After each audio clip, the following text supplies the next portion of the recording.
Les étudiants de l'Arsenal et de Paul Sabatier font des AG mais pas de blocage pour l'instant. Innovation à la Cancéropole, la microscopie virtuelle en réseau. Et enfin, on connaissait le marathon des mots, voici la lecture dans le bus de correspondances impertinentes. Après les bus et les dépôts de carburant hier, les accès de l'aéroport de Toulouse-Blagnac ont été bloqués ce matin entre 6h et 10h à l'appel d'une intersyndicale. Environ 500 militants opposés au projet de réforme sur les retraites ont filtré les deux principaux accès à l'aéroport à l'aide de camions de la DIR, Direction interrégionale des routes. Cette action symbolique a entraîné un bouchon d'une trentaine de kilomètres sans toutefois perturber le trafic aérien. Dans le cadre de la mobilisation contre la réforme des retraites, les étudiants s'organisent. Alors que la fac du Mirail est fermée administrativement suite au vote du blocage hier, des assemblées générales se sont tenues à Paul Sabatier et à l'Arsenal. Aujourd'hui, tout le monde est prêt à aller jusqu'au bout pour obtenir le retrait de cette réforme. Les deux universités tendent vers les mêmes revendications qui témoignent de la peur de la précarité et d'une soif de justice. Travailler mieux, en fait. Jusqu'à 60 ans au moins. Prise en compte des années d'études ainsi que des périodes d'inactivité forcée et des stages dans le calcul des retraites, égalité salariale homme-femme sont les autres points revendiqués. Le blocage n'est quant à lui pas à l'ordre du jour, les étudiants se voulant optimistes sur l'issue de la crise. On a eu la preuve il y a quelques années avec le CPE où De Villepin ne voulait pas du tout lâcher. Pourtant, au bout d'un moment, il a dû lâcher face à une pression de la rue qui était de plus en plus importante. Ce week-end à Rennes se tiendra la première coordination nationale étudiante où 4 étudiants toulousains seront envoyés, preuve de leur mobilisation grandissante. La CGT et la CFDT ont refusé l'accord dit de maintien de l'emploi par la direction de Continental. Certains salariés non syndiqués ou penchant plutôt pour les syndicats minoritaires ont, semble-t-il, fait aujourd'hui circuler une pétition afin de demander la démission du CE. Révolte des apolitiques ou manipulation de la direction ? Ça n'a aucune valeur légale. Par contre, ça peut très bien être présenté en CE en tant que demande exceptionnelle, vu le fait que les salariés ont l'impression de ne plus être représentés par le CE. Qui mène cette pétition? Bon, au départ, on ne savait pas trop. Là, il y a quelques personnes qui se sont un peu mises en avant.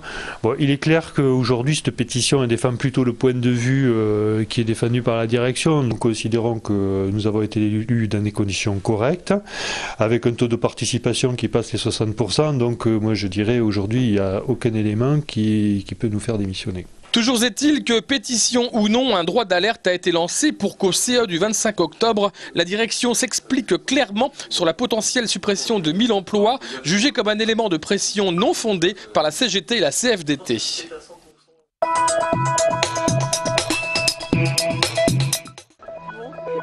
Opération séduction pour le restaurant Bad Bad qui a fait déguster gratuitement sa cuisine de rue vietnamienne pour fêter à sa façon le millénaire d'Hanoï.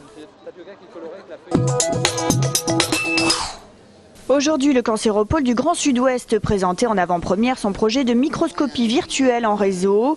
En matière de cancer, l'analyse de tumeurs est primordiale. Actuellement, les tissus sont disponibles sur lame de verre dont les procédures de transport sont contraignantes. Demain, l'étude de biopsie sera à portée de clic. C'est aussi performant, voire plus performant qu'une lame mise sous le microscope parce que ce type de logiciel permet d'afficher plusieurs lames en même temps sur de grands écrans et permet d'avoir une approche comparative des lésions alors que sur le microscope vous êtes obligé d'enlever votre lame pour en remettre une autre. Le principe est simple, chaque ville du Cancéropole rendra sa collection de lames de verre via un scanner disponible sur le serveur. Chaque acteur peut avoir accès par internet à l'information au travers d'un portail et va pouvoir accéder à des informations où qu'il soit.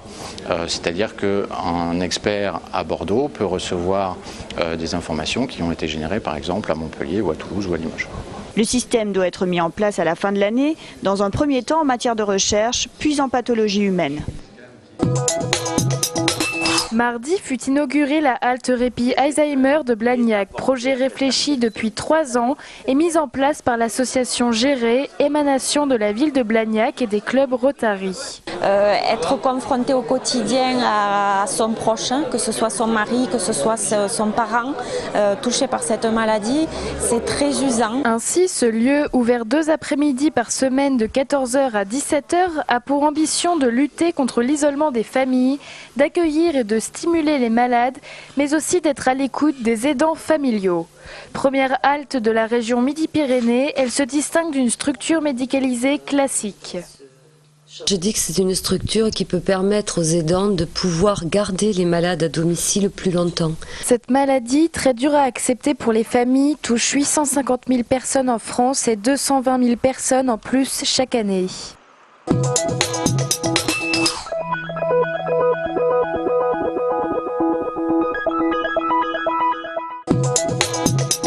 À la Cité de l'Espace, le Salon des ressources éducatives Didactica rendait hommage à l'année mondiale de l'astronomie en prenant pour thème Galilée, les sciences et les arts. Pour sa 11e édition, le Centre régional de documentation pédagogique proposait une nouvelle formule. La grande nouveauté de Didactica cette année, c'est qu'on a choisi un lieu qui est ouvert au grand public et donc qui n'est plus simplement réservé à la sphère enseignante, mais aux parents, aux enfants, aux adolescents. Nous avons ce matin beaucoup de lycéens. Sur place, le public avait du choix et pour cause, une 60aine de stands étaient installés. Présents en particulier des éditeurs spécialisés dans la littérature de jeunesse, du scolaire ou parascolaire. Chacun avait ses raisons de venir dans ce salon. Pour pouvoir en fait manipuler les ouvrages et pour voir en fait exactement le contenu. Et en même temps, en discutant avec les éditeurs qui sont présents, les commerciaux, ça permet aussi de se rendre compte des dernières parutions et de voir exactement ce qui existe, ce qui va paraître. Venir voir s'il y a des nouveautés surtout, voir des choses que je n'ai pas déjà rencontrées dans le CDI, qu'il n'y a pas dans mon CDI.